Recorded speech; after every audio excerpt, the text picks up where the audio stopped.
time to come. Ne? Yes. Then if you remember this slide, you will be able to sort out generally any type of anemia. One is of course what you describe, ineffective erythropoiesis. Ne? There is less being formed. Ne? Yes. So less being formed, one is there can be a nutrient deficiency, and we know that the essential nutrients are iron, B12 and folic acid. That is one. Second thing is there can be a hemoglobinopathy such as thalassemia. Hemoglobin what we get in thalassemia are abnormal combinations of normal alpha and beta chains.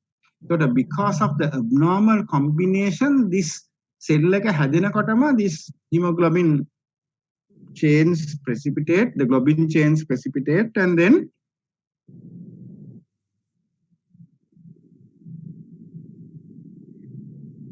the cell get globinopathies ගත්තාන් පස්සේ sickle cell එහෙම is a different type of globinopathy. ඒකෙදි වෙන්නේ abnormal globin chains තියෙනවා. දැන් මේක හරි වැදගත් තේරුම් ගන්න මේ කතාව. In thalassemia, there are normal globin chains, but in abnormal combinations. In sickle cell anemia, you get abnormal globin chains. So when it comes to ineffective erythropoiesis, it is thalassemia type of thing, where you get hemoglobinopathy with normal globin chain. May classification like a sickle cell anemia comes under some kind of a peripheral destruction type of thing. Right? It can normally hadenawa in the bone marrow but gets destroyed elsewhere. So it's a little different. So nutrient deficiencies there. Then there are hemoglobinopathies, some hemoglobinopathies. Then of course aplastic anemia, where the cells, the stem cells just get destroyed and they don't survive. So that is one.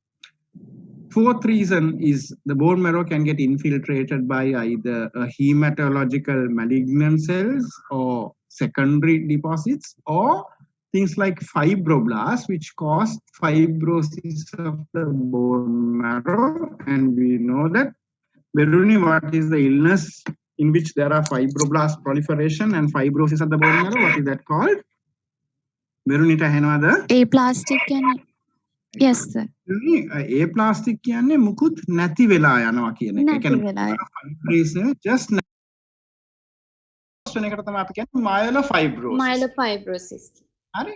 It's a myelofibrosis is a little different to aplastic anemia. In myelofibrosis, there is infiltration of the bone marrow with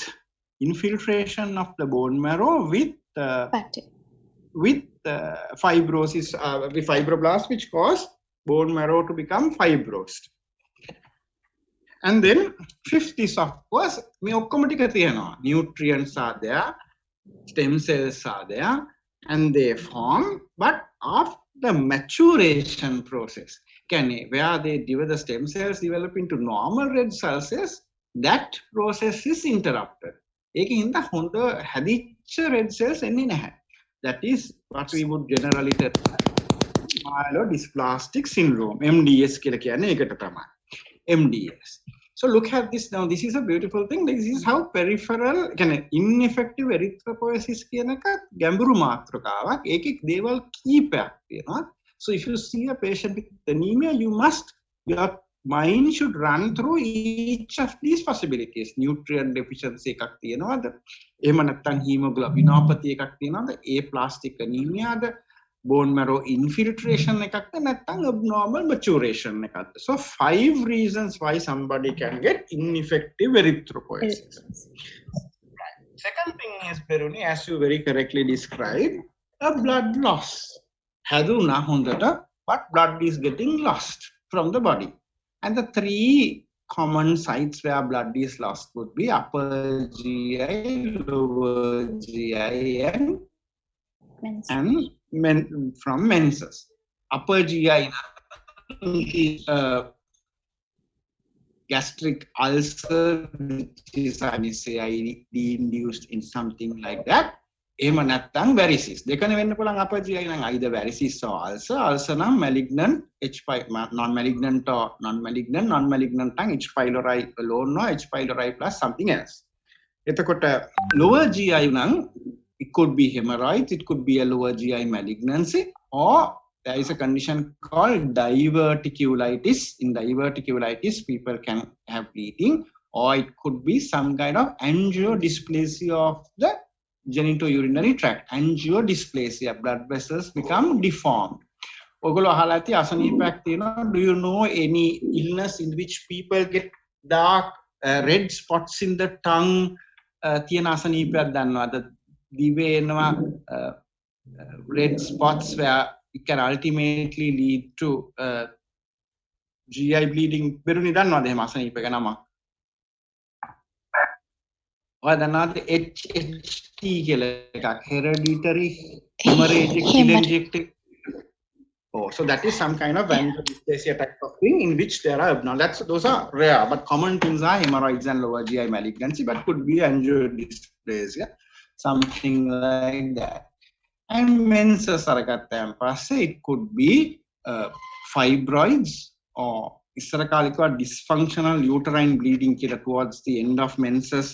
Minisunta kane menopause reach wenna ganakota usually menses go down, but occasionally their bleeding can get increased. That is called dysfunctional uterine bleeding කියලා ඉස්සර කිව්ව. දැන් මම හිතන්නේ ඒකට වෙන මොකද නමක් තියෙනව නේද? ඔයගොල්ලෝ මට වඩා දන්නවා ඒක ගැන. Is there a different name Beruni now for dysfunctional uterine bleeding? දන්නවද එහෙම එකක්? Beruni, can you hear me?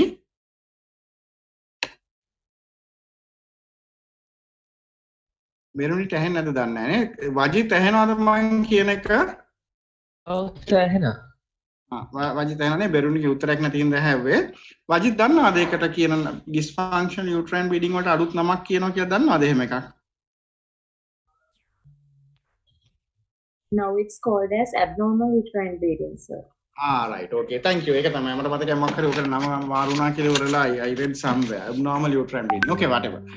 So that is important. So from fibroids in the bleed when belong in the younger age group, in the older age group, it will be abnormal uterine bleeding towards menopause, or who knows, it could be endometrial carcinoma. Ne? ඒ වගේ තමයි තියෙන්නේ. ඉතින් මේ anemia කියන එක ලොකු කතාවක් නේ. anemia කියන එක ලොකු කතාවක්. anemia වලට හේතු හේතුව නේ. So this is one question. හරිද?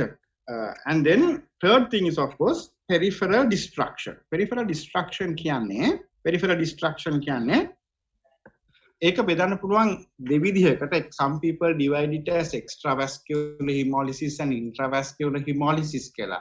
Intravascular කියන්නේ within the blood vessels, extravascular is the reticular endothelial system. ඒ බෙදන්න පුළුවන් එක විදිහක්. මම මෙතනදී බෙදලා තියෙන ඊට පොඩක් වෙනස් විදිහකට extravascular intravascular නෙවෙයි intrinsic extrinsic. Intrinsic කියන්නේ something to do with the red blood cell itself. Extrinsic කියන්නේ a factor which is outside the red blood cell.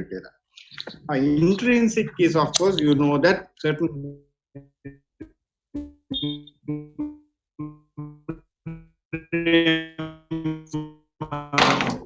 abnormalities like congenital spherocytosis or congenital anemia. As I told you, sickle cell anemia wala katawa tiyenne abnormal hemoglobin. So that gets, because of that, the structure of the red cell gets distorted, and the distorted structured red cell gets destroyed in the reticular endothelial system. ඊළඟට glycolysis ආශ්‍රිත ප්‍රශ්නයක්, pyruvate kinase වගේ, oxidation ආශ්‍රිත ප්‍රශ්නයක්, G6PD වගේ, those are intrinsic reasons of hemolysis. Extrinsic කරගත්තාන් පස්සේ it is either antibody form. Antibodies form on the red cells. These antibodies will activate the complement system, macrophages system, and then destroy the red cells. Antibodies could be warm or cold, or it could be microangiopathic hemolytic anemia, in which the angiopathy, because of the changes in the vasculature, red cells get trapped and get destroyed in small capillaries. That is called microangiopathic hemolytic anemia. Maha is a feature, MAHA arises due to conditions such as TTP, thrombotic thrombocytopenic purpura, HUS, hemolytic uremic syndrome. Then we know that mechanical cardiac valves due to shear stresses can cause extrinsic, MAHA type of destruction. Then paravalvular leaks can cause MAHA type of thing. Then, Beruni, another? Yes, sir. Yes, sir. Then now this slide, Beruni, is extremely important. This is me hetu hinda tamai. Professor Mohideen used to always say, if you know SLE, you know 25% of medicine can me okkomat hinda. And this is a full lecture on anemia. If you know this slide, you can work out anything on anemia. Now I remember long years ago at the MBBS exam, final MBBS exam, I examined a very a candidate who gave a completely brilliant performance, a brilliant analysis of a patient with anemia. All the patient had was anemia. All the possible causes that could explain this patient's anemia. I think so much so that මට මතකයි ඒ විභාගේ මගේ හිටපු co-examiner was a nephrologist. He asked me මේ marking scheme එක දිහා බලලා බෙරුනිට ඇහෙනව නේද? Yes, sir. මේ marking scheme එක දිහා මම මේකට වැඩිපුරම ලකුණු කීයක් දෙන්න පුළුවන්ද කියලා එක්කෙනෙක්ට. So I said ඉතින් ඔයා කැමති ගානක් දෙන්න කියලා to see that he had given 100 out of 100. And I felt very bad. මම දුවිලා තිබුණේ 90ක්ද 92ක්ද කියලාද මම දන්නේ. I felt very bad because ඇත්තටම කියන්නේ ලකුණු කපන්න දෙයක් තිබුණෙත් නැහැ කියලා පස්සේ හිතුණා මට. And this candidate was, you might know her, she is Shani Kira. Now Shani is in training in Oxford in endocrinology. She did the MD also very well. So it was a performance which got her 100 out of 100 and the patient simply had anemia. So only thing was that she knew the causes of anemia and she knew how to apply that knowledge to see how one particular patient could get anemia due to many reasons. The patient hetu gana mata දැන් මතක නැහැ case history එක, but I remember there were a number of reasons why the patient could get anemia. So she first described all the causes of anemia and said out of these causes these are the possible things here. So can you see how important anemia is? Anemia is itself a long case for the MBBS MD, and it is a case which can actually get you 100 out of 100 if you do it very well. And all you need to know is this slide and be able to apply this slide to the rest of your patients. දැන් බේරුණට පුළුවන් ද ආවොත් anemia එකක් CNC එකක් ගන්න? හරිනේ? හරි. Right. Now next question is, දැන් අවා දැක්ක patient දෙකනේ තිබුණේ බැරුණි. anemia තිබුණා, jaundice තිබුණා නේ. Jaundice. Yes. Why do, my next question to is, why do people become jaundiced?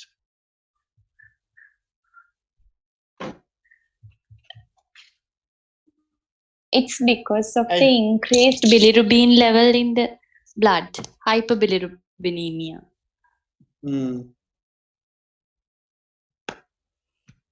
Yes. Hyperbilirubinemia is correct, you're right.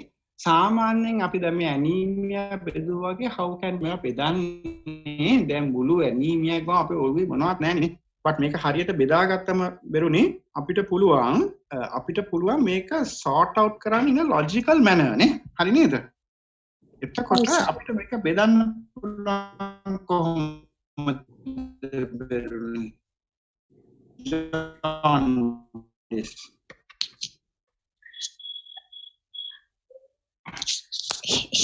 Hello.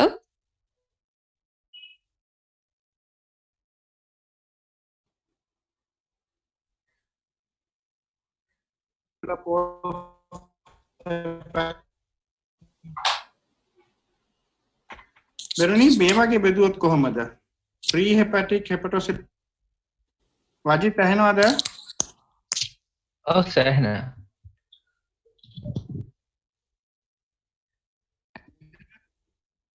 ඇහෙනවනේ හරි. බෙරුනි නැත්නම් වජිත් උත්තර දෙන්න ඕනිය. වජිත් මේ hello Hello, sir. Beruni, Anyway, Hari, Veruni, are you now? Okay, so we go for pre-hepatic, which fundamentally equals to a hemolysis, in which indirect bilirubin goes up, or it could be some hepatocellular disease, in which case direct bilirubin increases, or it could be a post-hepatic case, problem where there is an obstruction to the biliary tree. That's called obstructive jaundice, in which you get direct bilirubin as well as an elevation of alkaline phosphatase. So basically, this is how you could divide, and then you know the causes. Pre-hemolysis were the causes. Hepatocellular tumor. It could be something like noxious agents such as alcohol, which is probably the commonest reason. You know that certain viral infections can cause hepatitis, like viral A, B, C, D, E, cytomegalovirus, Epstein virus, and all that. Or you know that it could be some kind of medicine drugs such as maybe statins, which cause a hepatocellular problem. So you know the causes. Post-hepatic also, you know that post-hepatic jaundice is either due to obstruction of the common bile duct by a gallstone, or a stricture of the common bile duct, which can be malignant, or of the pancreatic head, which can cause an obstructive jaundice. Or if the patient has intermittent obstructive jaundice, Beruni, mokakda cause intermittent obstructive jaundice. What are the causes?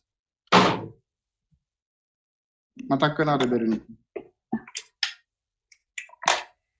දන්නේ නැත්නම් දන්නේ නැහැ කියනවා. දන්නේ නැහැ sir. මෙහෙම බලන්න.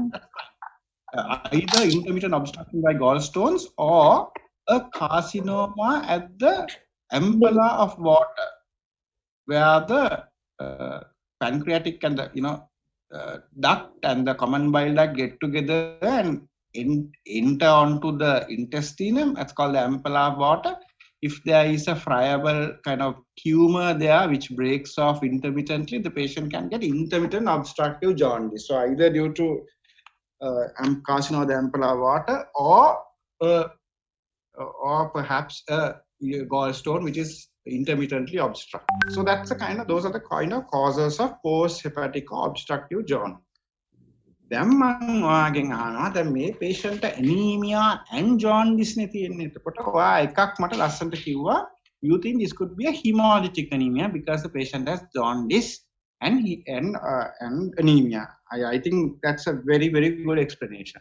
Can you tell me any other explanations for this? වෙන මොනවද ඔයාලට හිතන්න පුළුවන්ද හේතු?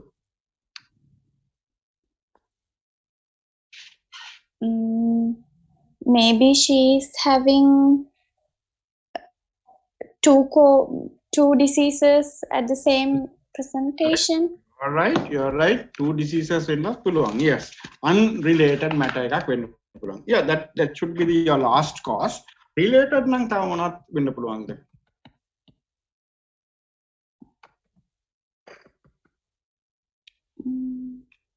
Can she have previously undetected chronic liver cell disease due to something, say hepatitis B in childhood, and she's got chronic, she has got CLCD. CLCD haduna, varices වලින් bleed duna, CLCD in the jaundice. Is that possible? Is that possible? Possible? Yes sir. That is possible.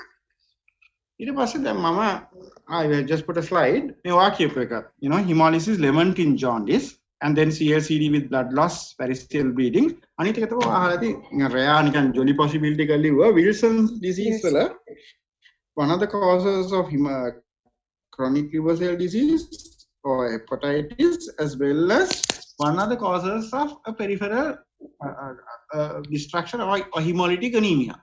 And so Wilson's causes hemolytic anemia on one side and Wilson's causes jaundice on the other side. So maybe these two are manifestations of another illness. So something like Wilson's වෙන්න පුළුවන් මේක. එහෙම නැත්නම් chronic liver cell disease established වෙන්න පුළුවන්. එහෙම නැත්නම් hemolysis වෙන්න පුළුවන්. make it podi kataවක් මම වරහන් ඇතුළේ ලියලා තියෙනවා. Usually it's a very light jaundice that people get with haemolytic anemia, but there is a reason why somebody can get deep jaundice. ඒකෙත් තියෙන්නේ, now for instance we know that pigment stones හැදෙනවා කියලා deep jaundice තියෙනකොට. නෑ වැරදුනා. hemolysis වලදී pigment stones හැදෙනවා. ඒ pigment stones කියලා common bile duct එක obstruct කරොත් the patient can actually get deep jaundice. දැන් මෙහෙම දේවල් ඇත්තටම වෙනවා. මගේ වෙලාව හොඳ කමට ෆයිනල් MBBS එකට ගියාම මගේ කලින් ගිය කෙනාට හම්බුනේ, මට කලින් ගිය කැන්ඩිඩේට් හම්බුනේ ওই patient තමයි. Somebody with haemolytic anemia who had deep jaundice due to pigment stone formation and causing obstruction. හොඳ වෙලාවට මගේ වෙලාව හොඳ කමට මට හම්බුනේ වෙන මොකක්ද ඒක peripheral vascular disease කොහෙද? IESS medicals didn't know anything. Had I got a patient with deep jaundice with hemolysis, I would probably not have known anything about that. But I'm telling you that there are such patients. Who knows? You might get such a patient for your exam as well. So usually light jaundice, but very occasionally there can be deep jaundice due to the reason that I described here. Harida Beruni Derunada. Oh, sir. Right. Then ඊළඟට මොකද බෙරුනිට දෙන කැලපොඩ ඉන්න. තප්පරක් ඉන්න බෙරුනි මම වතුර එකක් ඉල්ලනවා. Okay, sir.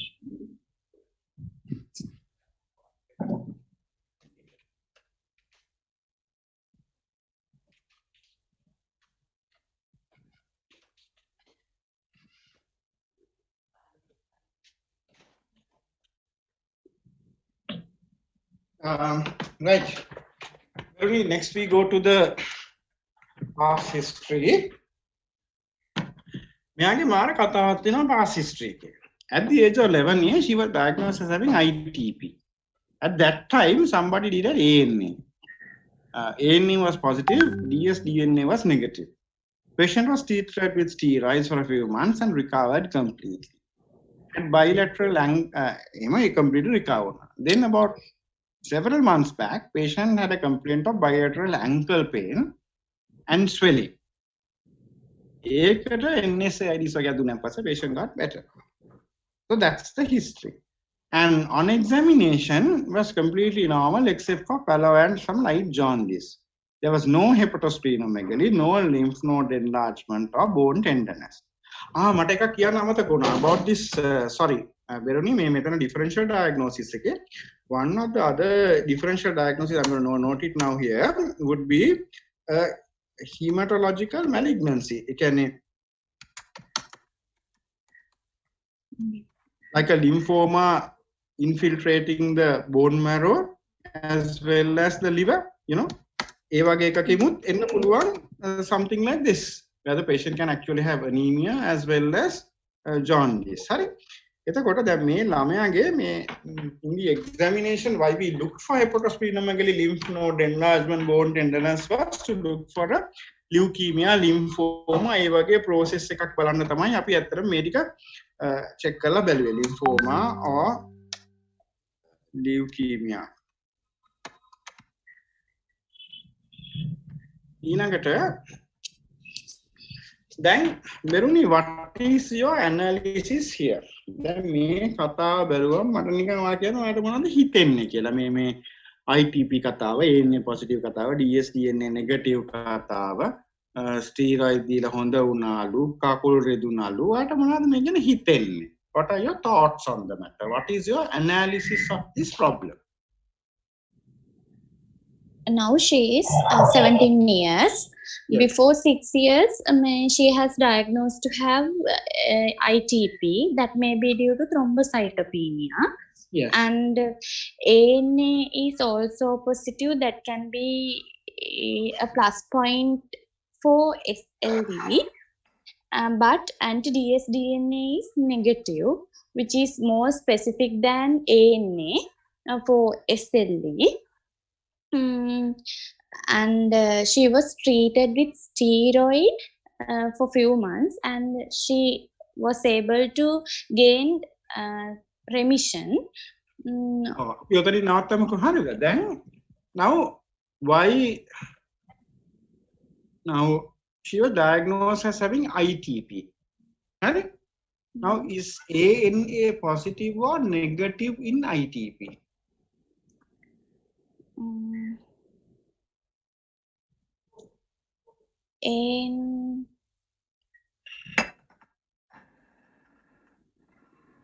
Ne? ITP is a immune disease. Yeah. So it's an autoimmune disease. So it may be positive in ITP. ANA may be positive. Oh, අනේක තමයි කතාව. දැන් ITP is immune destruction of the thrombocytes නේ. හරි thrombocytes.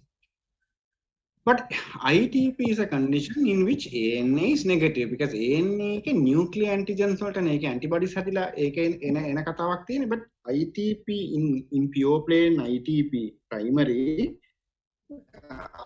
ANA is negative. How? But ANA එකක් කරලා තියෙන්නේ මේගොල්ලෝ හිතන්නේ. ඇයි ANA එකක් කරේ? හරි බෙරුණි ඒකේ වැදගත්කම තමයි ඇයි ANA එකක් කරේ කියන එකේ වැදගත්කම තමයි in ITP now ITP how do you diagnose ITP බෙරුණි? කොහොමද diagnose කරන්නේ? How do you confirm diagnosis of ITP? Usually it's with getting repeated full blood count and looking for the platelet count. If we have to confirm it, we have to do a bone marrow biopsy and see the large megakaryocytes, higher numbers in the bone marrow, and in blood picture, we can see large platelets because of the increased destruction. Now does a increased destruction එක આવොත් ඕනිම හේතුවක් හින්දා will the bone marrow look the same? Again, what I'm asking is those bone marrow features that you described, are they specific to ITP? No, අන්න ඒක තමයි it is not specific. අන්න හරි. So it is because any process in which there are low platelets and due to its destruction or any other reason, then the bone marrow will try to increase the platelets and then there will be large numbers of bone marrow platelet precursors coming. So what is important to ITP? There are no specific tests to diagnose ITP. That's number one.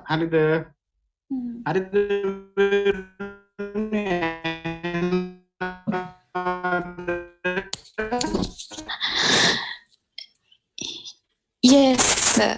දෙවැනි එක තමයි first is there are no දෙවැනි කාරණය තමයි we actually try to do a bone marrow in a patient with ITP to look for any other disease, for instance a leukemia. ඒ වගේ කතාවක් හොයලා බලන්න තමයි අපි ITP එකකදී bone marrow කරන්නේ. bone marrow කරන්නේ ITP හොයලා බලන්න නෙවෙයි. ඔයා කියපු features ටික තියෙනවා. ඒකෙන් කියන්නේ thrombocytopenia එකක් තියෙනවා සහ වැඩිපුර platelets are being formed by bone marrow කියලානේ. But we do a bone marrow in ITP to look for another infiltrative cause or something of the bone marrow. So ITP itself is diagnosed purely by exclusion of other possible causes of thrombocytopenia. So that is important to understand. මේකේ තව කතාවක් තියෙනවා. ITP කියන diagnose කරන හැම patient if you ever diagnose ITP, make sure that you are not missing the SLE in this patient. මොකද SLE වල එක feature එකක් තමයි autoimmune thrombocytopenia. හරි? ඒතකොට දැන් ITP කියන එක අපි ඉස්සර කාලේ නම කිව්වේ idiopathic thrombocytopenic purpura with no underlying cause. දැන් මේක නම් මාරු කරලා තියෙනවා immune thrombocytopenic purpura කියලා. But අපි ITP කියලා කියන එකේ there is no underlying cause. But SLE is one of the conditions. There are other conditions as well in which there are autoimmune thrombocytopenia. So somebody at that time, say 6 years ago, when that doctor saw the ITP, the so-called ITP, low platelet counts, so-called ITP. Chandika mama lecture kine mang passe call එකක් දෙන්න Chandika. I'm at a lecture. Hari hondai, okay. Then so somebody would have thought, could this be SLE කියලා. අන්න ඒක තමයි එයාගේ ANA එක test කරන්න හේතුව. පැහැදිලි නේද ඔයාට?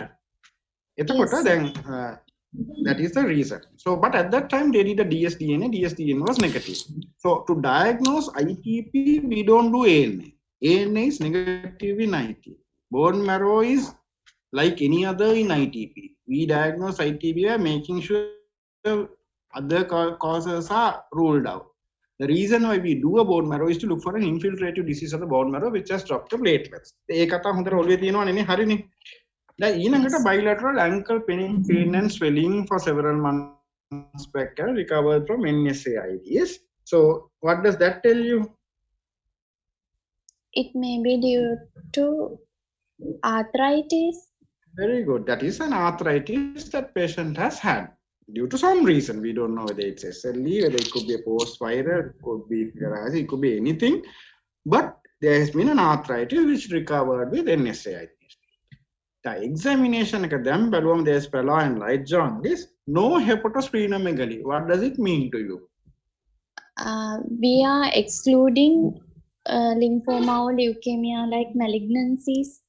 Very good, because we know that lymphomas cause anemia, jaundice, and even thrombocytopenia at that time. Okay? Then lymph node enlargement, bone tenderness. Then මේක තමයි හරි වැදගත් එක. Beruni and others, everybody, now you must look at this slide and think. දැන් මේ මං අහලා තියෙන ප්‍රශ්නේ තමයි what is your analysis here කියන එක. Now when we take a history and examination, we go through an automatic process of analysis. That is how we come to a differential diagnosis and then treatment decisions. But the way the exams and other communications are structured, nobody asks you for the analysis. History මොකද්ද, examination මොකද්ද, differential diagnosis එක මොකද්ද, treatment එක, investigation, treatment මොකද්ද කියලා. But what differentiates a very good doctor from an ordinary doctor is this analytical process. How you can get information, analyze the information, and then come to certain decisions about what must be done. Then, ඔයගොල්ලෝගෙන් අහන්නේ නැහැ අපි සාමාන්‍යයෙන් at undergraduate level. So what is your analysis කියලා. But in the ward I will ask you, but maybe not in the exam, because you will that question will frighten you. But at the postgraduate exams and all that, this is asked. And in the list of most feared examiners at the MD medicine, I am supposed to be joined number 1 with Shyam Fernando, Professor in Colombo. The reason is sir අහනවා කියලා ඒ වගේ ප්‍රශ්න, analysis වගේ ප්‍රශ්න. හරිද?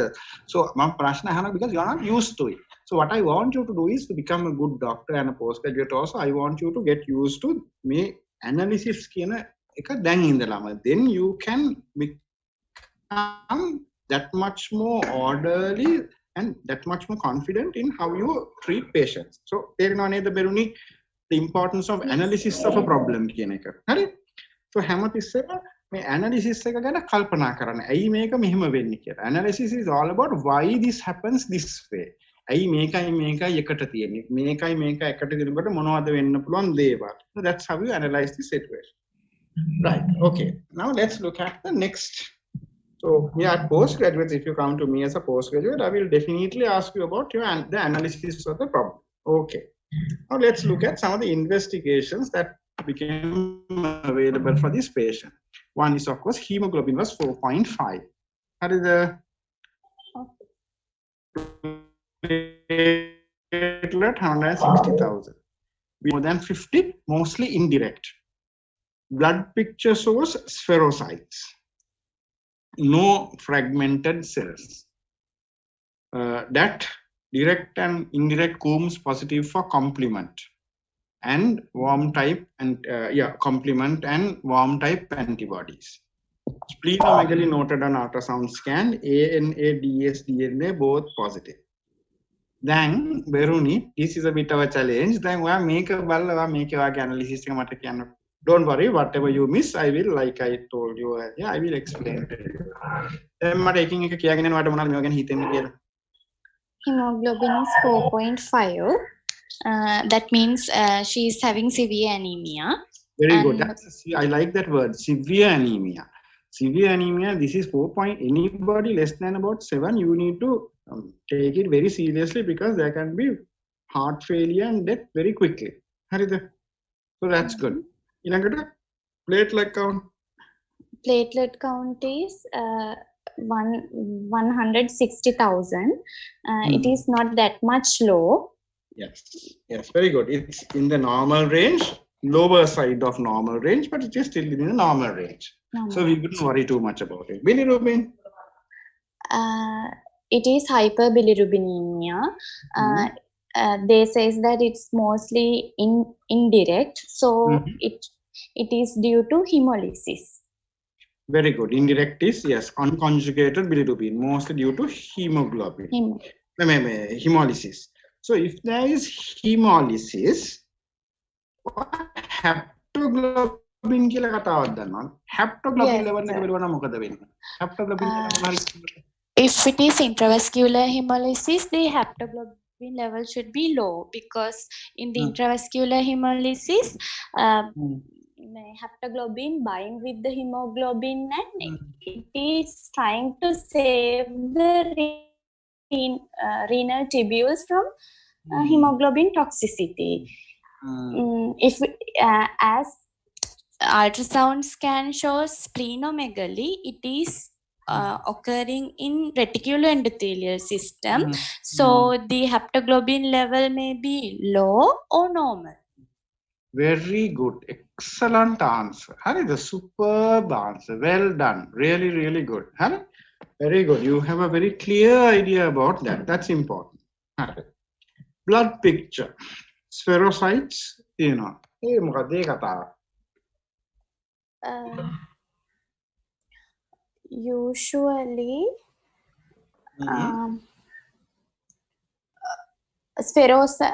Usually, spherocytes occur due to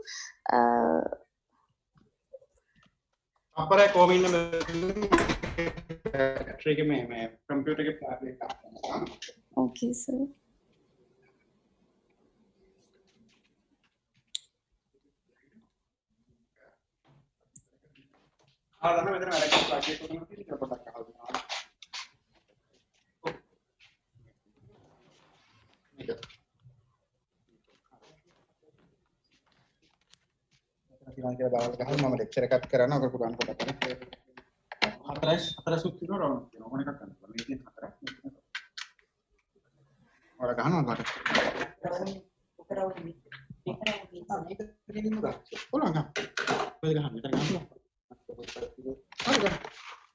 Only one moment. Okay, sir.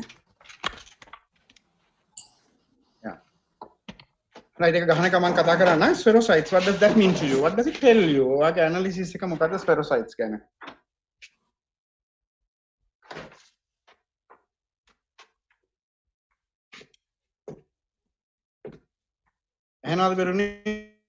Anemia, because they are saying there is no fragmented cells, only spherocytes. Yes. Fragmented cells. If there are fragmented cells, that means there are blister and white cells, which has the precipitating things. That means ineffective erythropoiesis or the things. Fragmented cells are usually seen. Now here we are dealing with a hemolytic anemia. You know that there are only two causes of hemolytic anemia. One is antibody mediated, one is Maha. This is not Maha. Maha. Yes. Hemolytic anemia, but not Maha. Yes. Okay. Right. Spherocytes. Now, now we know that when there is a lot of hemolysis, there are a lot of reticulocytes in the body. Yes. Now, reticulocytes in the blood. Now, reticulocytes are also large rounded cells. They are not spherocytes, but they are large rounded cells. So they can be mistakenly identified as spherocytes. Of course, spherocytes are reticulin stain. A normal H&E stain will give only large round cells. So somebody could argue saying, okay, there is hemolysis and these are probably, if it's H&E thing, they are only reticulocytes. Spherocytes. Okay. That is one thing. But other important thing, but even in an even in a reticular stain, there will be spherocytes, because remember, in a antibody mediated hemolytic anemia, when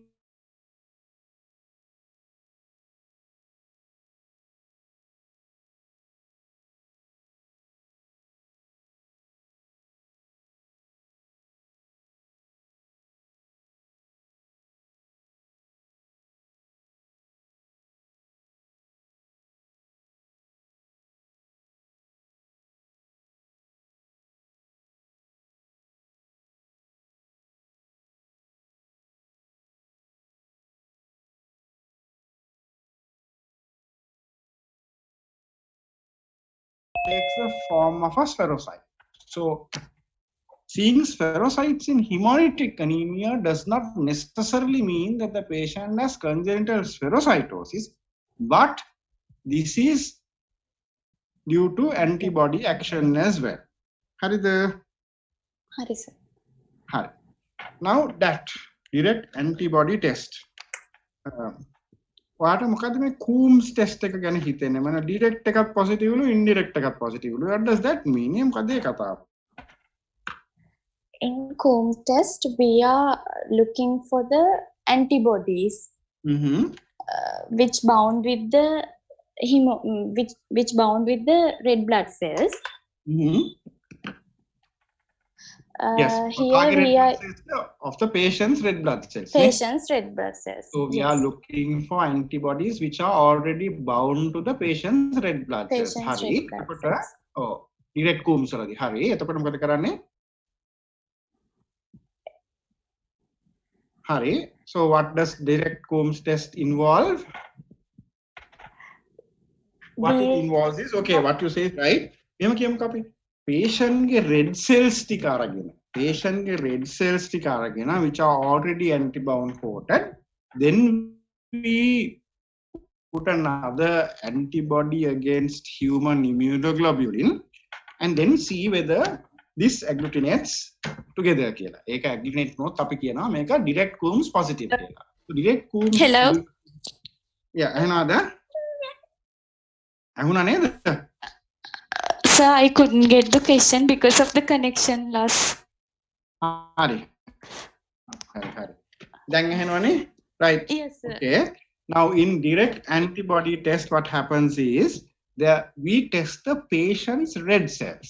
Patient's red cells are already coated with antibodies and a coated antibodies ටිකට විරුද්ධ වෙන anti-immunoglobulin ටිකක් දාලා we will do the direct Coombs test to see whether the red cells agglutinate, and then we say that is positive. So what it says is that there are antibodies which are already attached to the red cells. Yes. This happens in the direct Coombs test, or is positive in immune hemolytic anemia. Warm or cold, it is there. Indirect Coombs test කියන්නේ මොකක්ද? We are detecting antibodies which are against for the they are not bound to the red cells but in the plasma. Correct. So patient ke මොන කැලේද test කරන්නේ? Now earlier I told you that in direct Coombs test we test the patient's red blood cells. මෙතනදී මොනවාද test Serum. We are Serum. Very good. We are checking patient's serum for the antibodies which is against. Correct. We are checking the patient's free antibodies තියනවාද කියලා ඉවර වෙලා ඒ antibodies ටික අරගෙන we put some sheep red cells and then incubate it so that these antibodies which are in the patient's serum gets attached to the sheep red blood cells, and then put another antibody which is going to agglutinate, which is going to act against immunoglobulin and see whether that agglutinates. Hari, එතකොට පැහැදිලිනේ. එතකොට direct එකේදී බලන්නේ antibodies which are already stuck onto the red cells, and indirect එකේදී බලන්නේ antibodies which are free. In the serum. දැන් මේ patient ගේ direct විතරක් positive වුණා නම් ඒකෙන් වාට මොකක්ද කියන්නේ? It means autoimmune hemolytic anemia because yes, anemia. autoimmune. එතකොට if by any chance patient ගේ direct and indirect දෙකම positive වුණොත් what does that mean to you?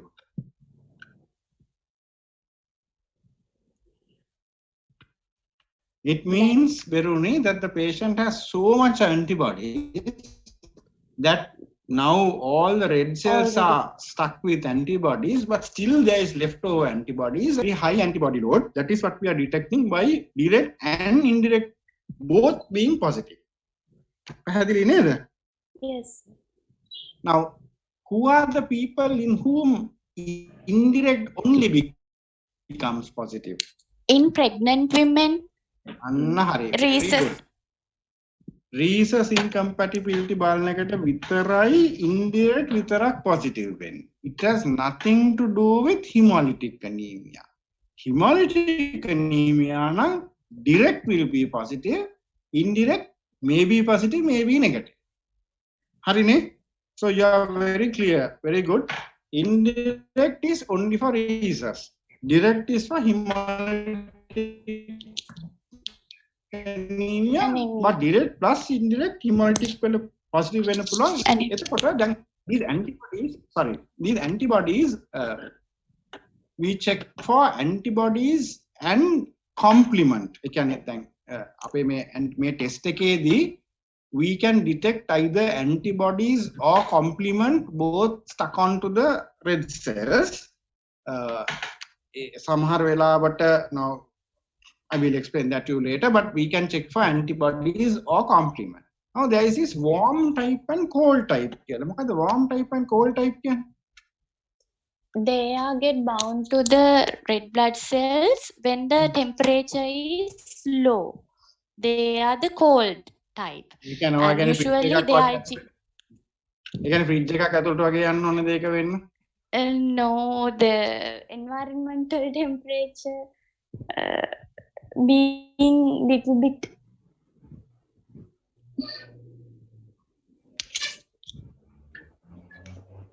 temperature එකට ගියා කියලා අපේ core temperature එක normal වෙනවනේ අපි මොකද කියන්නේ මොන ජීවිද මොනවද කියනවනේ අපි ඒකට මොන වචන ඒක නෑ now because we are warm blooded animals නේ warm blooded animals වගේ කොයි ලෝකෙට ගියාද body temperature is at 98.4 or something like that ඒවා දන්නවද මම මේ ළඟදී ගියා මේ කීල්ස් එකට මෑන් කෙනෙක් මගේ උණ බැලුවා මම ඒවා කීයද කියලා ඔක 32.6යි කියලා so I thought I must be dead and walking කියලා ඉවරලා නේ 32.6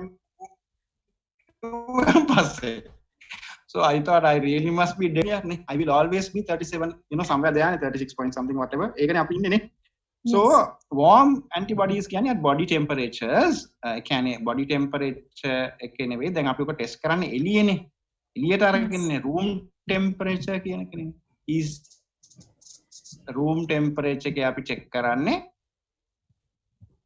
the room temperature එක සාමාන්‍ය body temperature එකට වැඩි වෙන්නත් පුළුවන් අඩු වෙන්නත් පුළුවන් ඕන දෙයක් වෙන්න පුළුවන් but සාමාන්‍ය room temperature එක most of the time could be higher could be lower than is often lower than the body temperature එතකොට room temperature එකේදී මේක positive වෙනවා that's a warm antibody so you know that is even in the body that must be happening here.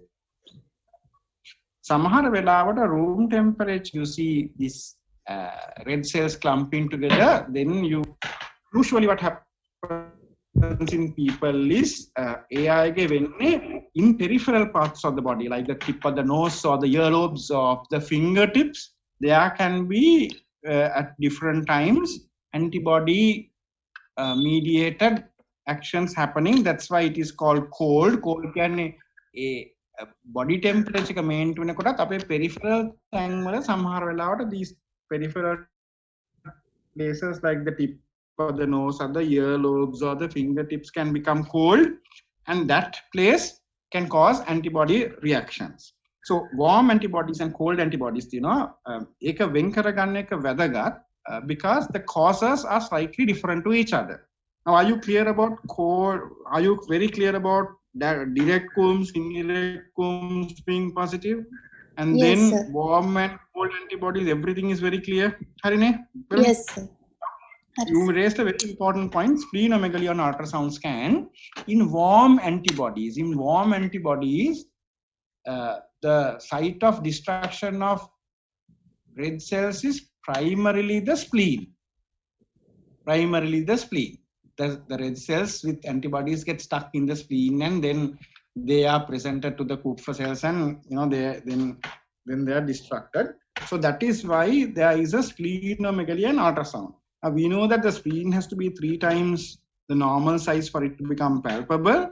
So we do not get a palpable spleen, but the spleen can be enlarged in ultrasound scan in this patient with haemolytic anemia as a complication of SLE. Harida? Haris. Harine?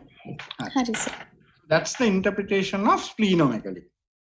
So ANA and anti-dsDNA positive, that also you commented earlier. ANA is a more sensitive test. 95% of the time it is positive in those with SLE. dsDNA is the more specific test. Then both are positive. I'll speak about that later. So your analysis here, again, I use the word analysis. This is how we will analyze each of these investigations. You must be able to say what it means to you. Why did you do it and what it means to you. Harineda Beruni? Haris. Right. Now we will go to the next slide. What are the causes of warm antibody hemolytic anemia, Beruni? Matakada. Warm.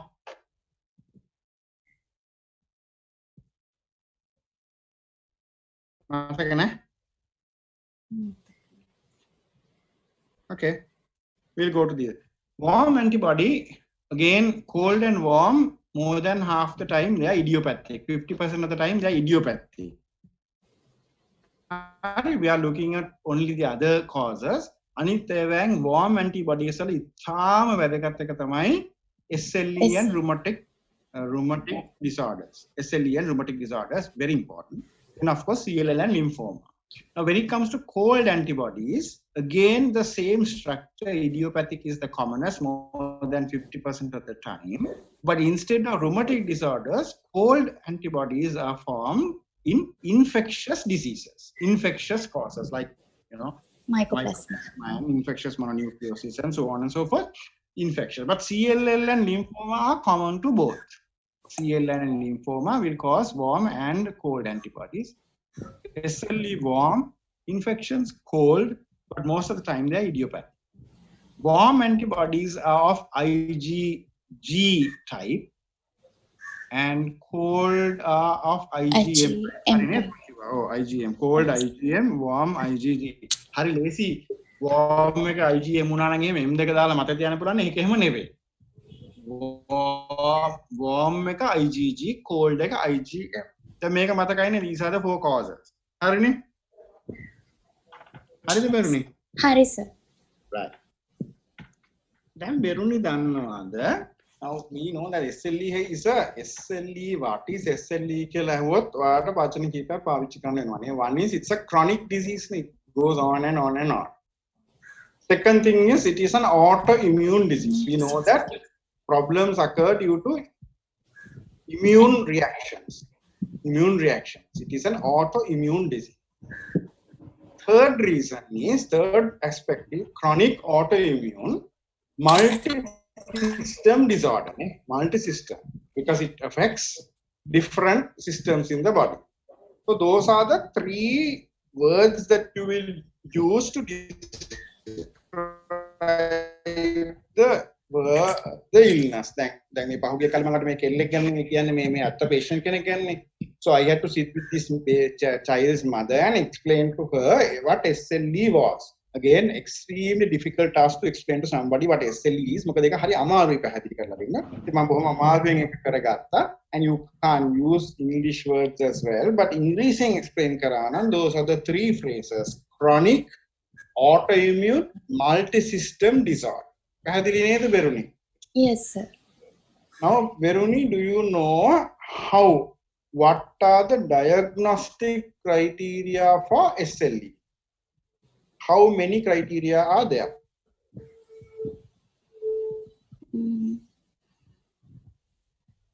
There are criteria which including clinical features and laboratory findings both. And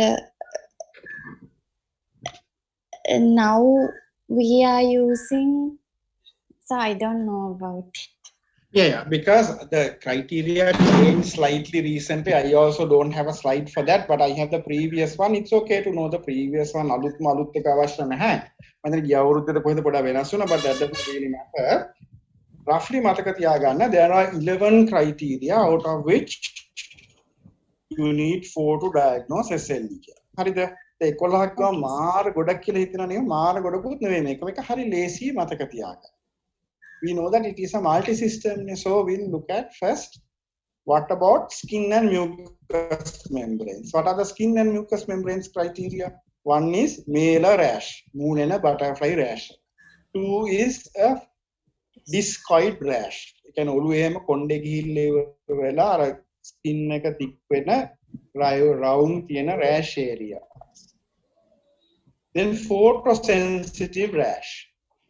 Photosensitive rash is where you get a reddish rash in sun exposed area. So skin එකේ rashes තුනක් ගැන කතා කරමු. Malar rash, discoid rash and photosensitive rash. හරිනේ. ඊළඟට fourth is in the mucous membranes oral ulcers. ඊළඟට පහ එනවා arthritis, joints. 6 එනවා serositis. Some serositis is a bit of odd word. Serositis කියවම සාමාන්‍යයෙන් serous surfaces තුනයි යන්නේ අපිට inflammation එන ඒවා කියන්නේ pericardium, pleura and peritoneum. So you can get pericarditis, pleuritis, that's to do with serositis. Now we have finished the 6 criteria. 7 is kidney. Kidney එකේ එන්න පුළුවන් proteinuria or cellular cars. Then cerebral, the neurological. You can get seizures or psychosis. Hematological. All 3 set lines can be affected. There can be anemia. There can be leukopenia. Leukopenia, atharet, lymphopenia, and then lymphopenia poda වැරදි ලියලා තියෙනවා පොඩයි නා. There's a spelling mistake. Penia and thrombocytopenia. And then, of course, we count the laboratory. It could be anti-DS DNA, I think SM can SM, anti-Smith ne SM can simple M TN. Sorry, yeah, metana anti-Smith and anti-phospholipid antibodies. Number 11 is ANA. So, as you very correctly said, there are 8 clinical criteria and pre-laboratory criteria. Right. Then. මෙරුණිට කියන්න පුළුවන්ද මේ slide එක මම දාලා තියන්න මට criteria 11ක් කියන්න පුළුවන්ද මෙරුණිට පුළුවන් සර් කියන්න malar rash, discoid rash, photosensitive rash, or painless oral ulcers, serositis causing peritonitis, pleuritis and pericarditis, and arthritis, hematological. Right. Hematological බිරුණි පොඩ්ඩක් පහරට කියන්න ඒක ලැබොරටරි නේ. අපි ක්ලිනිකල් ටික ඉවර කළේම ඔයා ඉවර කරා arthritis, serositis, renal disorders. ඔය ඒකෙත් හැබැයි ලැබොරටරි තමයි renal එකත් ඉන්නේ නේද? proteinuria and hematuria නේ කමන්නේ. ඒකත් පහට තමයි ඉන්න ඕනේ. හරි. එකට neurological seizures and psychosis, very important. Psychosis, yeah. ඊට පස්සේ laboratory වාක්‍යයක hematological hemolytic anemia, leukopenia එක ඇතුළත් lymphopenia, thrombocytopenia and ANA antibody and anti-DS DNA antibody and anti-phospholipid antibody or anti-Smith antibody. Very good. එතකොට දැන් මම කියන කතාව අහුවෙන් පස්සේ මට හිතෙනවා මේ ඕඩර් එක පොඩ්ඩක් අපි වෙනස් කරොත් හොඳයි කියලා නේ. because අපි මේවා මතක තියාගන්න හැටියටනේ අපි මේවා තියෙන්න ඕනේ නේ. so ඒක හින්දා මම මෙන්න මේ විදිහට ලිව්වොත් එහෙම it might be more මිනිසුන්ට මතක හිටිනවා කියලා මට හිතෙනවා නේ. මේක අපි වෙන්නේ කයින් කරලා I think this is better කියලා. හරි? හරි නේද? මේකේ කිඩ්නි එක පහළට ගත්තා නම් වැඩි හොඳ වෙන්නේ. මොකද ඒකත් ලැබොරටරි ක්‍රයිටීරියා එකක් නේ. ඇත්තටම අපිට කිඩ්නි එකේ බලන්නේ මුලදී නේ. We are not looking for anything else නේ. කිඩ්නි එකෙත් මෙතනට දාමු අපි. Does this look more logical when I do this? පොඩ්ඩයි නා.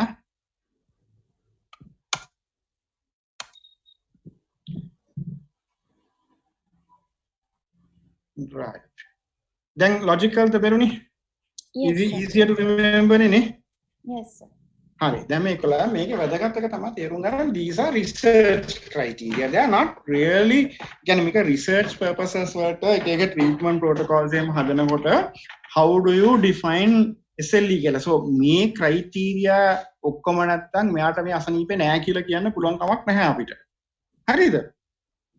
SLE කියන අසනීපේ ඉතුරු ටික ආවත් you must be very suspicious. Because these 4 out of 11 are for research purposes. So even if you have 3, and also if you read the book will tell you that these criteria may be present either together or sequentially. Can other එකයි හෙට එකයි එහෙමත් වෙන්න පුළුවන් or together. දැන් උදාහරණයක් හැටියට මේ 9ව ගත්තොත් මේ criteria බැලුවොත් අපේ මේ පොඩි දරුවට බෙරුණි SLE තියනවා කියලා කියන්න පුළුවන්ද මේ criteria අනුව? What are the criteria that this child has? She had arthritis Yes. and hematological changes. Very good. ANA. Very good. Only 3. anti-DS-DNA Anti-DS-DNA positive. Later it was positive. So it's 4. Yes. 4. Then me daruwa say 6 months ago, if you were the doctor, you were seeing this child who had a ANA positive, DS-DNA negative, and past history of thrombocytopenia and arthritis. එතකොට SLE තියනවද නැද්ද? No, sir. SLE තියනවා diagnostic criteria meet වෙන්න. meet වෙන්නේ නැහැ. හරිනේ නේද? අතර නැහැ. මොකද ඒකේ කියලා තියෙන්නේ sequentially එන්න පුළුවන් කියලා. ඒ ගත්ත වෙලාව දැන් ආතරයිටිස් තියෙන වෙලාවේ ළමයට haemolytic anemia තිබුණෙත් නැහැ, thrombocytopenia තිබුණෙත් නැහැ. ඒතර ඒ ළමයට තිබුණේ මොනවද? ආතරයිටිස් එකක් තිබුණා, ANA positive එකක් තිබුණා. 6 months ago. ඒතර පොඩි කාලේ ගත්තාම ANA positive and autoimmune hemolytic anemia එකක් තිබුණා. ඒතර criteria දෙකයි තිබුණේ. So what the book says is the criteria can be present either together or sequentially. එක එක කාලවල ආවෙන්න පුළුවන්. Because it is a chronic disorder. ඒකෙන්ද හරි වැදගත් කියන ක්‍රයිටීරියා හතර නෑ මේක SLE නෙවෙයි කියලා කියන්න බෑ කවදාවත්. හරි? SLE things will come. Maybe in another 10 years time this child will get a seizure, then it's cerebral lupus. හරි නේ? පැහැදිලි නේ? Yes, sir. So you must remember this 11 and the fact that for a concrete diagnosis you need 4, but even less than that could very well suggest SLE here. So this is a deeper analysis of diagnostic criteria. If you really look at it, joints are spoken of, skin and mucous membranes are spoken of, then kidneys are spoken of, brain,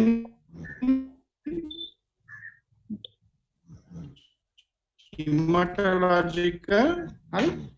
අතර මේවා තමයි මේකේ ඇත්තටම තියෙන්නේ කතා ටිකනේ. There are clinical and lab තියෙනවා, features තියෙනවා, and then antibodies තියෙනවා. So joints, skin and mucous membranes, kidney, brain, hematological, serositis and antibody tests. හරි නේද බෙරුනි? හරි සර්. හරි සර්. දැන් ඊළඟට මම පොඩි තව කතාවක් අහනවා ඔයාගෙන්. දැන් මේකේ නැති important manifestations තියනවාද SLE වල? ඔය කියපු lot එකට එන්නේ නැති. ඒ කියන්නේ kidney,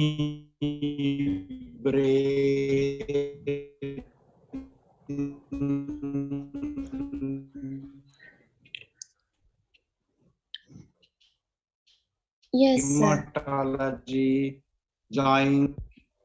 Example කියන්න මට. Alopecia. Is correct. Tell me. Alopecia. Alopecia, yes, okay. But alopecia probably skin කියලා කෙනෙක්ට කියන්න පුළුවන්. හරි. තව මොනවද? Fever and fatigue. Usually they are present with fever and fatigability. Excellent. Very good. Anorexia, malaise, fever, ඒ වගේ systemic features තියෙනවා which are not part of this criteria. Very good. Excellent. Tamanat. Myositis. Myositis तो किवे myositis ने muscle ද Yes. Yes, sir. myopathies එන්න පුළුවන්. Yes, you are right. Muscles වල myopathies එන්න පුළුවන්. Very good. Excellent. Tamanat. And eyes. Eyes වල එන්න පුළුවන්. Very good. You can get monoocular, uniocular blindness, conjunctivitis, cytoid bodies කියලා එකක් අහලා තියෙනවා. Cytoid bodies. Yeah. Yes, very good. Tamanat. And stroke and cardiovascular ischemic heart disease. Well, we look at the slide. Vasculitis. Right.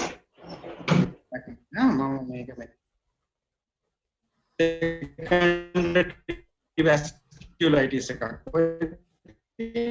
Yes, මේ slide එක දිහා බලන්න තප්පරකින් මම ඔයා කියපුවා ලියනවා. Fever, malaise, anorexia වගේ ඒ වගේ systemic features එන්න පුළුවන්.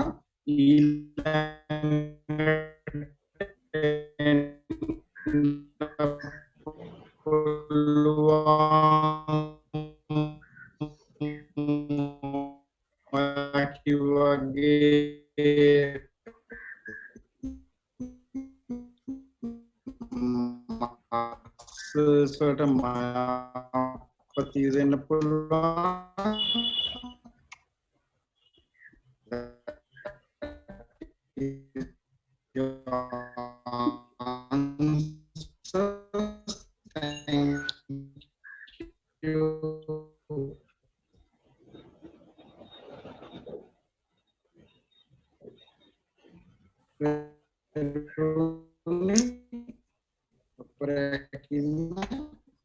Anorexia ඒ වගේ general features එන්න පුළුවන් muscles වල myopathies එන්න පුළුවන් ocular vascular occlusions there is retinal nerve degeneration and these nerve degenerations appear then in the lungs.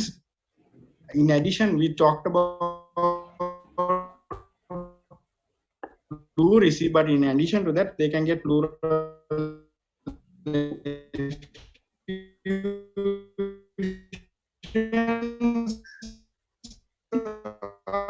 pneumonitis, so inflammation. Heart එකේ we spoke about pericarditis එක හැදුනට පස්සේ there can be as a result of the endocarditis you can get chronic valvular regurgitation very often.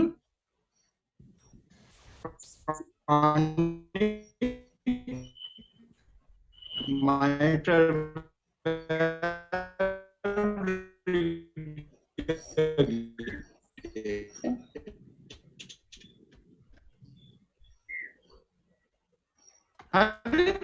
Sir, we cannot hear clearly. So those are some. There is a condition called polyarteritis nodosus.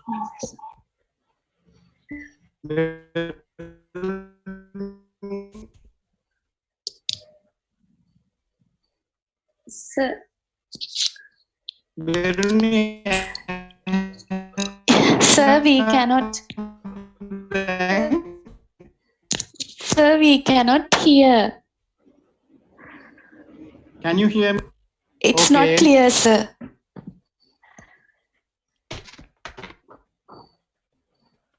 Hello?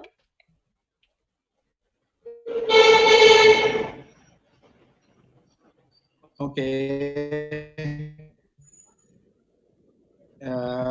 Give me a second. Can you hear now? Hello? Hello, sir. Veroni, another Now we can, yes, sir, we can hear. Wonderful. Hari. Nana, this connection is a bit unstable. What දැන් ඇහෙනවද? Yes, sir, we can hear now. Hari, fine. ඔයා මොනාරි දන්නවනේ who meet තියන හරි මොනාරි කන්සේ then I know. Right now I'm මේ slide එක මුලින් ඉඳලා ඇහුන්නේ නැද්ද? කියපු ටික. Yes, sir. Okay, I will start from this slide. No problem. මේ slide එක මුලින් ඉඳලා කියන්නම්. Now, as I described to you, though there are 11 criteria, but SLE is a lot more than those criteria. There are other important clinical features such as fever, malaise, and anorexia. හරිද? හරි sir. හරිද බෙරුනි? හරි sir. ඊළඟට muscle, yes, muscles, as you very rightly said, there can be myopathy. Then ocular, there can be transient monocular blindness, and then there are cytoid bodies. Yeah. Cytoid bodies are, but how it appears of retinal blood vessels leading to nerve degeneration. තේරුණාද බෙරුනි? ඔව් sir. ඒ කියන්නේ clinical appearance is cotton wool spots, but histological appearance is as cytoid bodies. හරිද? හරි හරි sir. නේද?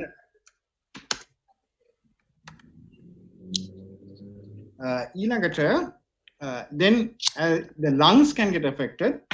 As we described earlier, there can be pleurisy, but in addition to pleurisy, there can be pneumonitis, inflammation of the lung tissue,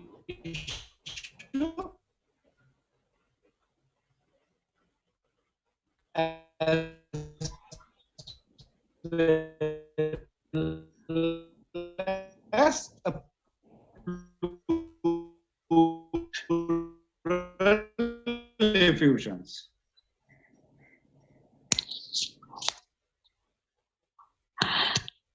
Then there can be heart disease. Yes sir, but sometimes it's not clear. I think it's because of the poor connection.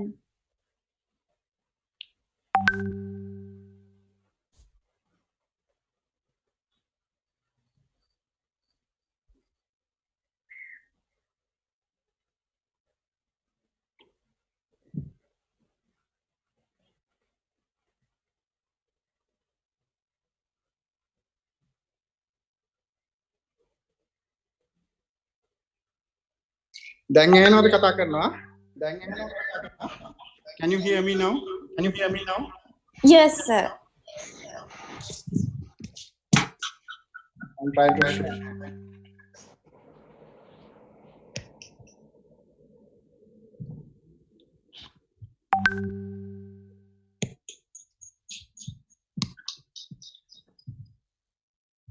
I'm trying to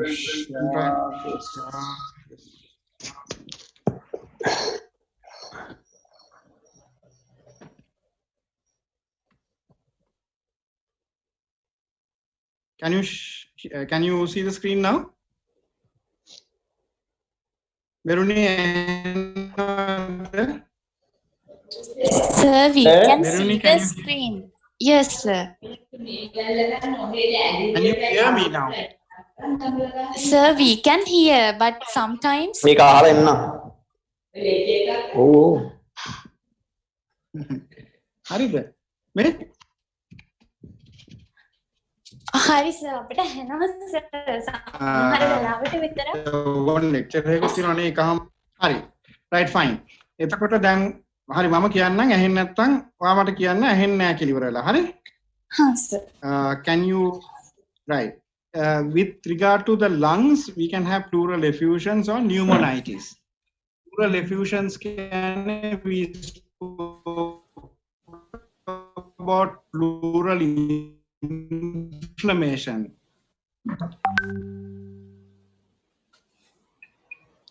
Sir, we, Pleurisy earlier under zero. ඇහුණාද? sir කැඩි කැඩි ඇහුනේ. හරි පොඩක් කොම් ඉන්නකො මොනාරි කරන්න එකට.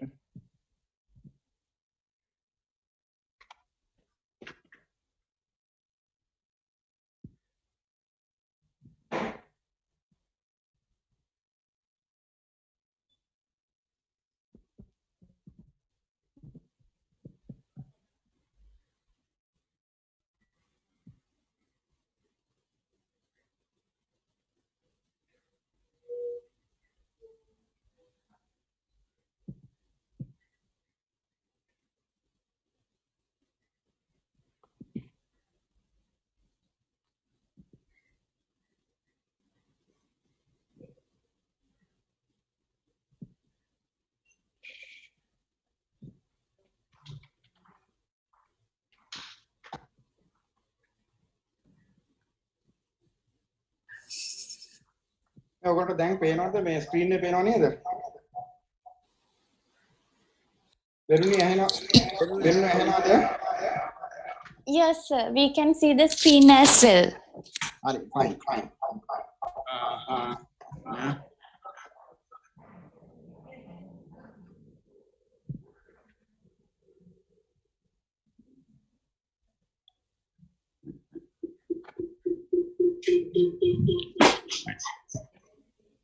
දැන් ඇහෙනවනේ? Yes, sir. හරි fine. එතකොට දැන් coming back to this, you can see the screen also නේ? Yes, sir. Fine. එතකොට දැන් මෙච්චර කතාව. බැරුණි දැන් මෙච්චරලා sorry about this interruption. We spoke about the possible 11 criteria.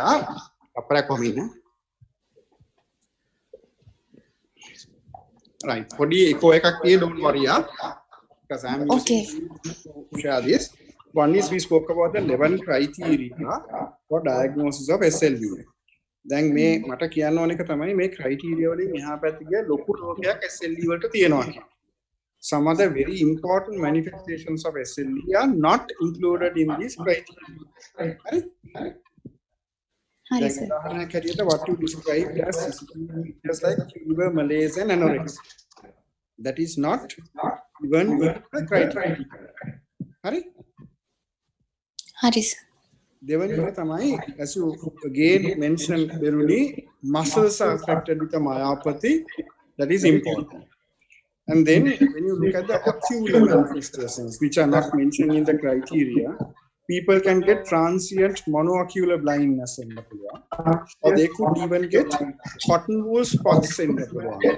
Now, make cotton wool spots when you look at the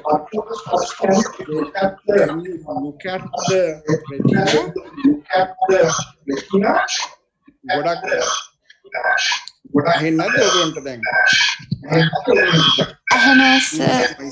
too much noise. But there is, yes. Too much noise.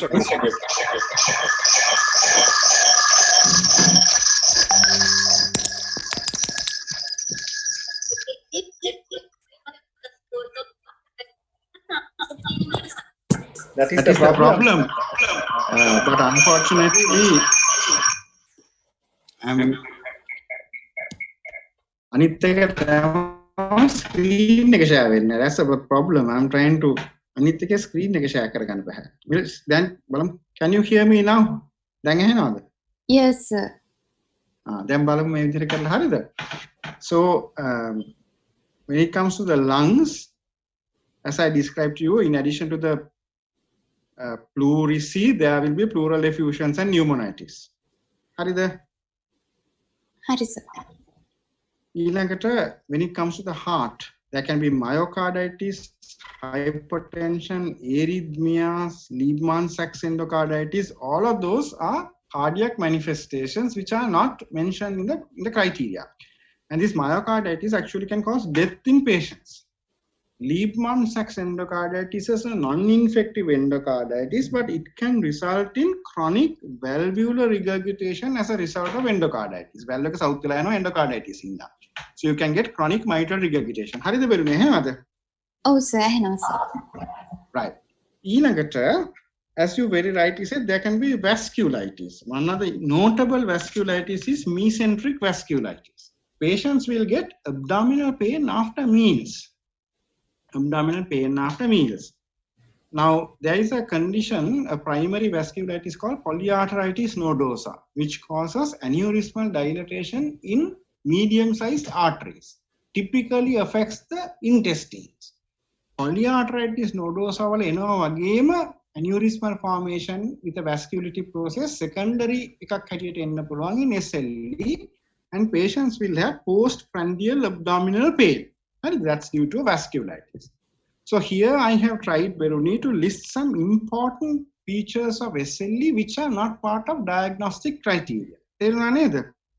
Yes, sir. ඒක වැදගත්කම තමයි, at times we think that diagnostic criteria are SLE කියලා. ඒක එහෙම නෙවෙයි. මම දන්නේ ඇයි ඒ කියලා diagnostic criteria වලට සමහර දේවල් විතරයි අරගෙන තියෙන්නේ. But සමහර දේවල් maybe on depending on sensitivity වෙන්නත් එහෙම කරන්නේ නැත්තේ. But there are extremely important clinical manifestations of SLE which you must know and be able to recognize in patients which are not part of the diagnostic criteria. Hari neda? Hari sir. Right. Next is another important slide that I want you all to look at. The investigations for SLE. This is mama make a slide එකක් පොතකින් අරගත්ත එකක්. Just for you to know what are the things that you must do and roughly what are the kind of positive percentages that you might get. ANA, as we described earlier, is 95 to 100% of the time ANA is positive. So much so that it is said that if ANA is negative, you must actually question the diagnosis. Question the diagnosis. In addition to that, we do dsDNA. dsDNA එකේ split එකේ තියෙන වටිනාකම තමයි they are diagnostic of SLE. They are not positive in other conditions. So though the sensitivity is less, if by any chance in addition to the positive ANA, if any of these are positive, then you know the patient has SLE for sure. ඒකයි මම කිව්වේ diagnostic criteria, research criteria වුණාට if any patient has, say, arthritis and ANA and dsDNA positive, that is SLE and nothing else. Because dsDNA and Smith are positive only in SLE. Yes. Yes, sir. In addition to that, if you look at complement levels, C3 and C4, that will be reduced in SLE due to complement activation. In addition to that, as we discussed earlier, direct Coombs is positive in 30% of patients, even in some patients without hemolytic anemia. Hemolytic anemia නැති වුණත් සමහරුන්ට direct Coombs positive අපිට පේන්න hemolysis, maybe there is a low grade hemolysis occurring. Proteinuria is there in 30%, hematuria is there in 30%, and then of course thrombocytopenia, leukopenia, anemia as we discussed, and then of course this group of antiphospholipid antibodies. Antiphospholipid antibody diagnostic criteria it is either dsDNA or phospholipid antibodies. So if phospholipid antibodies යටතේ වර්ග කීපයක් තියෙනවා. One is lupus anticoagulant, one is anticardiolipin antibody, and third thing is anti-beta 2 glycoprotein 1 එක. So some of these also may be present. So looking at the diagnostic criteria, there are some of these in the diagnostic criteria, some are not in the diagnostic criteria. But what is important is for you to have an appreciation that sensitivity is low in some of these investigations, but specificity is high in some of these investigations. ANA has a lot of false positives. We will look at that as well in the next slide. There are lots of other conditions in which ANA is positive, but dsDNA and Smith are positive only in SLE. මේ slide එකත් මාර වැදගත් slide එකක්. මේක ඇත්තටම SLE ගැන නෙවෙයි, but just for you all to have a look at different types of autoantibodies is a confusing area. You see, ANA is positive in rheumatoid arthritis, SLE, Sjogren syndrome, diffuse scleroderma, limited scleroderma, polymyositis, dermatomyositis, granulomatosis with polyangiitis. That is the new name for Wegener's granulomatosis. ඉස්සර කාලේ Wegener's granulomatosis කියප එකට තමයි දැන් කාලේ granulomatosis with polyangiitis කියන්නේ GPA කියන්නේ. හරි? So that is important. So ANA is positive in all these. But look at anti-dsDNA. It's SLE තමයි rheumatoid arthritis වල බොහොම කලාතුරකින් positive වෙන්න පුළුවන් කියලා තියෙනවා. But usually it's only positive in SLE. But in SLE patients only 60% have dsDNA. Look at rheumatoid factor. Rheumatoid factor can be positive in all these conditions, every one of them, to different levels. So much so that Sjogren syndrome or rheumatoid factor positivity is higher than even rheumatoid arthritis, 75 to 70%. Then look at this slide. SLE, anti-Smith antibodies present only in SLE, that is present in 10 to 25% of SLE. What about anti-SSA or anti-Rho antibodies? Rho and La, SSA and SSB are positive usually in Sjogren syndrome, but could be present in a smaller percentage of SLE as well. Then there's something called SCA70 antibody, that is present exclusively in scleroderma, both in diffuse and limited, but 33% and 20% of those with that condition. Then there's something called anti-centromere antibody. Anti-centromere antibody is seen only in CREST syndrome. Then anti-Jo antibody is seen only in polymyositis or dermatomyositis, but only 20 to 30% of polymyositis patients have Jo antibodies. ANCA is seen in granulomatosis with polyangiitis, but not in any of the other conditions. This is not part of SLA, but this is a case-based discussion for you to prepare for everything. Slide. I can leave this for maybe 10 seconds each if you want to take a screenshot. On a screenshot tag.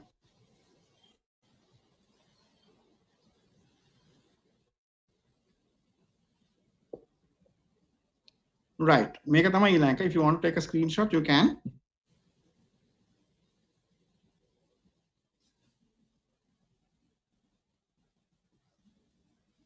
Right. Okay. So now we have finished how to investigate. We are going to discuss very briefly about management. Now, as a junior doctor, you're not expected to manage SLE. All you need to know are some principles in the management of SLE. Harida Beruni. Harisa. Principles, general principles, mechurai. Now we know that skin is commonly gets affected. Avoiding sun exposure is important for those with skin lesions. Local corticosteroids can be given to those with skin lesions. Api dannawane skin mela rash, photosensitive rash, discoid rash. So if somebody has skin lesions, avoid sunlight and give local corticosteroids. So that's principle number 1. Number 2 is the standard therapies SLE වලට 4ක් තියෙනවා. Standard therapies. One is NSAIDs for minor joint pains. අර ළමයාට මතකනේ this child, when the child 6 months ago got joint pain, some swelling, NSAIDs were given and the joint pains improved. හරිද? So that's that. And then second therapy, standard therapy, second is hydroxychloroquine, HCQ, 200 milligrams a day. You know that some people are actually using for COVID-19 also hydroxychloroquine with mixed results. HCQ should be part of any SLE regime where the patient has a skin rash or joint symptoms. That's one of the very useful medicines. Second line, just the NSAIDs only for mild symptoms, joint pains. If anything more than that, give HCQ, which is a disease modifying drug for skin rashes and joint symptoms. Remembering that long-term HCQ can cause maculopathy, myopathy, peripheral neuropathy. Then make it myopathy and peripheral neuropathy can be features of SLE also. SLE when it has been caused by HCQ. So when you're giving HCQ over long periods of time, annual retinal examination is important.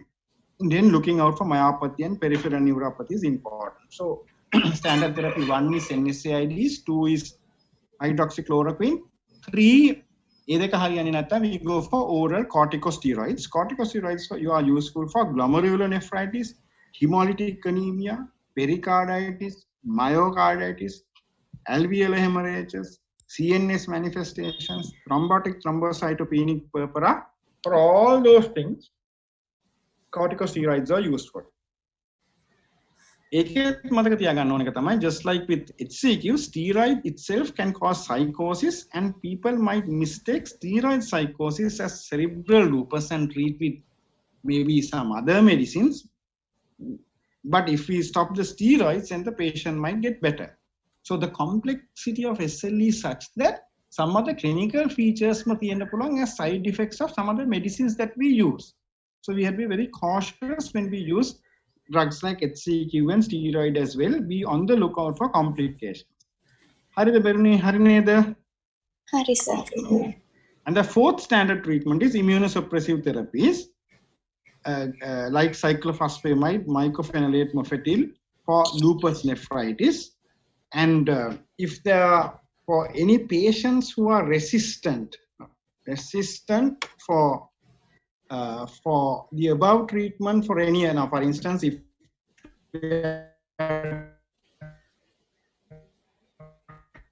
trying to treat joint pains and the patient is resistant to just for using immunosuppressive therapies. So immunosuppressive therapies are specifically used for cerebral lupus and lupus nephritis, and also for any patient who is resistant to corticosteroids. Harida Beruni Ahunada? Yes, sir. Hari. Okay. And then, of course, finally, when the standard therapies fail, ultimately we have to go for monoclonal antibodies like rituximab for those not responding to standard therapies. So general principle, this is what I want you to understand. General principles of management of SLE will be general measures like avoiding sun exposure, local corticosteroids. Then there are the standard therapies which are for NSAIDs, hydroxychloroquine, oral corticosteroids, and immunosuppressive therapies.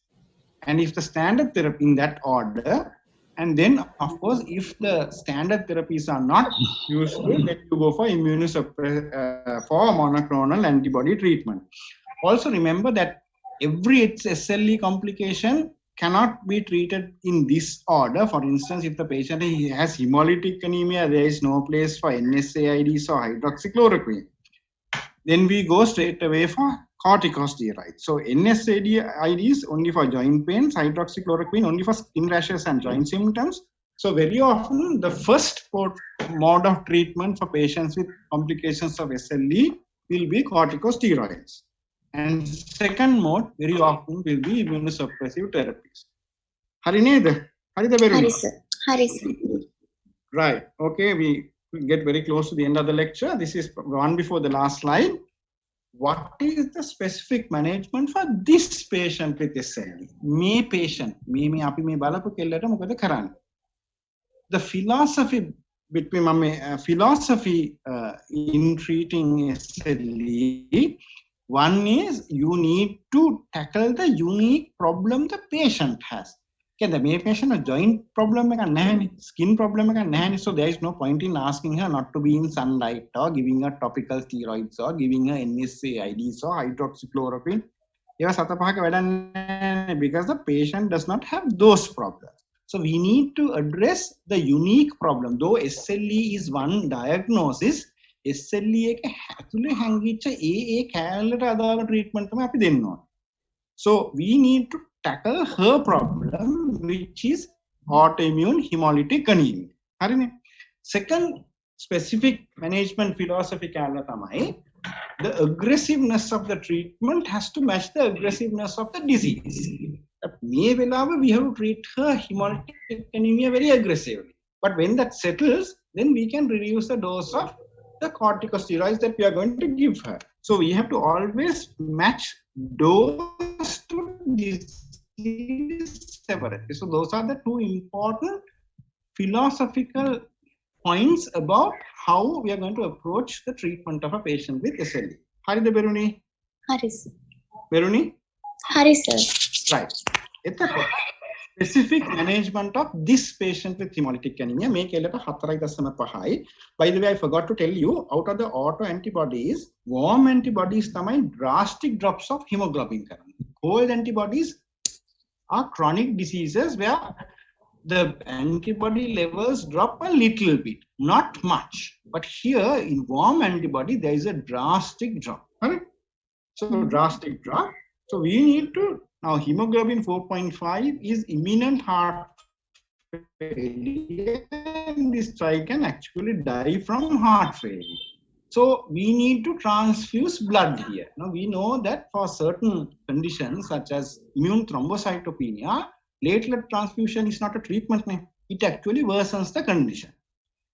But here in hemolytic anemia, blood transfusions have a place. The survival of the transfused red cells will probably be the same as survival of the patient's native cells. It may not survive long, but we need to transfuse and bring the hemoglobin up. So unlike thrombocytopenia, for hemolytic anemia, there is definitely a place for transfusion of blood. But transfusion causes problems because when you try to cross-match, the patients, a cross-match can, because this patient has a direct and indirect antibody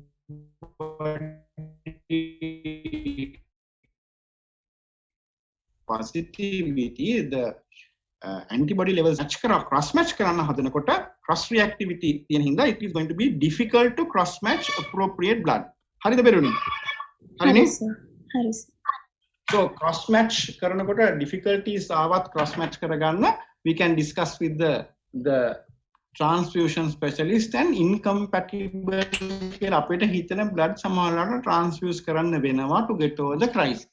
So number one is blood transfusion. Number two is, as we discussed earlier, there's no place in this for other standard therapies like NSAIDs and hydroxychloroquine.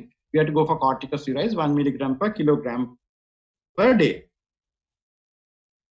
And then, of course, some patients get better. We were very lucky. I was very lucky when I transfused patients to this blood to this patient. She recovered, and then her red cells started holding, and we combined that with steroids, and now she's very well. She's doing very well. එහෙම නෙවු නොවුනා නම් then හොඳ උනේ නැත්නම් steroids වලින් if she continued to have hemolysis then I will be really pressed, and then I have to go for two drastic measures which are either plasmapheresis. You know about plasmapheresis, we do that for Guillain-Barré and all that. To remove the excess antibodies from the circulation, we do plasmapheresis. What we do is we take out the blood and then remove the plasma and then transfuse the blood back to the patient, so that all the excess antibodies in the circulation are removed. So that's plasmapheresis. Or an equally aggressive measure will be IV immunoglobulin. Immunoglobulin, which is going to act against the FC segment of other immunoglobulin. So the idea is that we give IV immunoglobulin and destroy the the antibodies which are stuck onto the red cells in this patient. So that's IV immunoglobulin therapy. Both of these are very complex procedures. IV immunoglobulin is very expensive.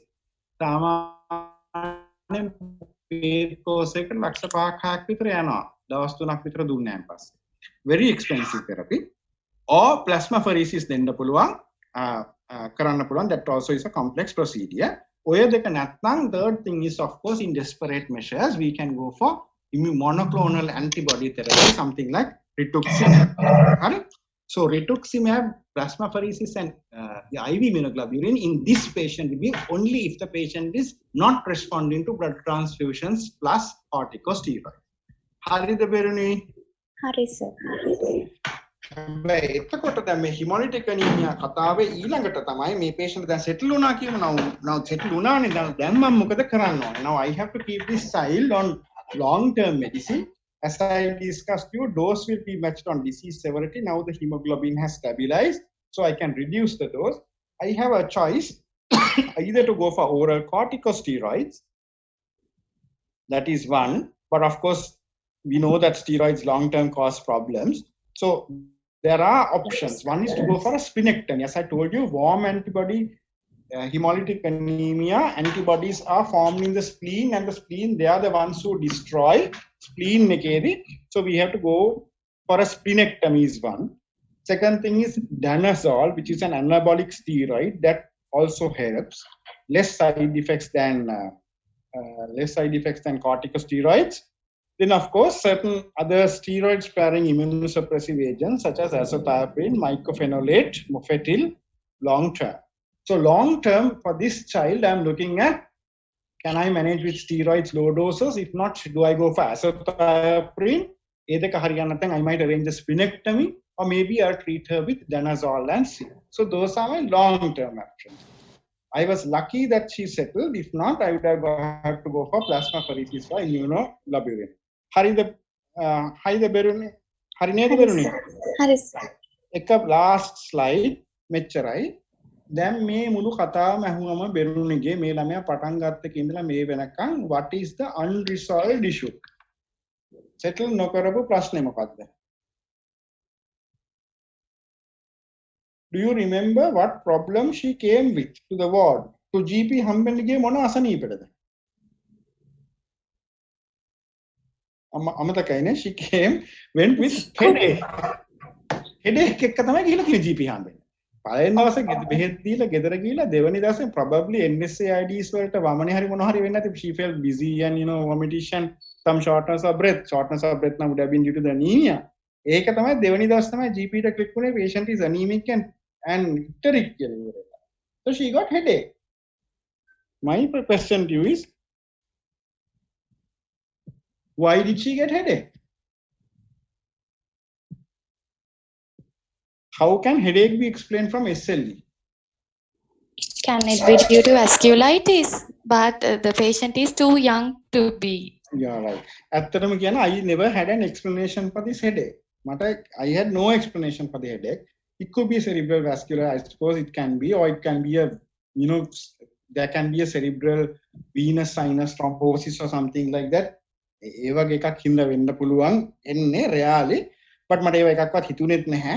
Patient's headache settled in. By the time I think she came to the ward, she didn't have headache. So I really don't know why she had the headache. Probably something completely unrelated. My gut feeling is God or somebody was very kind, gave her a headache so that she will go to a doctor with the complaints and somebody will diagnose the illness. So that is my only explanation, that some higher power would have wanted her treated at this moment of time. I have no idea why she got the headache. But it is very important when you become a doctor, always presenting problem එක මොකද්ද කියලා බලලා ඒ problem එක address කරන්න. because otherwise what happens is අපි ගිහලා අපිට ඕනේව diagnose කරනවා, අන්තිමට patients presenting problem persists and is unaddressed. Here of course that problem was not persisting by the time that she was discharged. But what I want you to learn, Beruni, is whenever you see a patient හැමතිස්සම persisting presenting complaint එක ඔයාගේ diagnosis එකෙන් explain වෙනවද නැද්ද කියලා බලන එක හරියම වැදගත්. හරිද Beruni? හරි. Right. Okay. So I think I have come to the end of my talk. You have another lecture at 1:30. I'm really sorry. I think you may not have time for lunch as well. Anyway, try to have a quick lunch and go for the other lecture. What's the next lecture? Gin and notes one, sir. Okay. Good Good luck. luck. Thank you very much. Can you all try to send me a feedback on my email, which I'm going to type now. Good luck. This is not capital, simple. මට පුළුවන් නම් feedback එකක් එවන්න about this process. හරි? Thank you very much for joining me. Sorry we took a bit longer than expected because of the connectivity issues that we had. Good luck. Have a safe stay. See you all soon. Right? Okay, this is my email address. Please send me some feedback on how you feel. Okay? Okay, sir. I will not Thank ask you, you sir. whether you have questions. I know that you have another lecture in 10 Yes, minutes sir. time and you need to have lunch before that. Okay, take care. Bye. Okay, sir. Thank you, sir. Thank you, sir. Thank you, sir. Welcome. Bye. Thank you.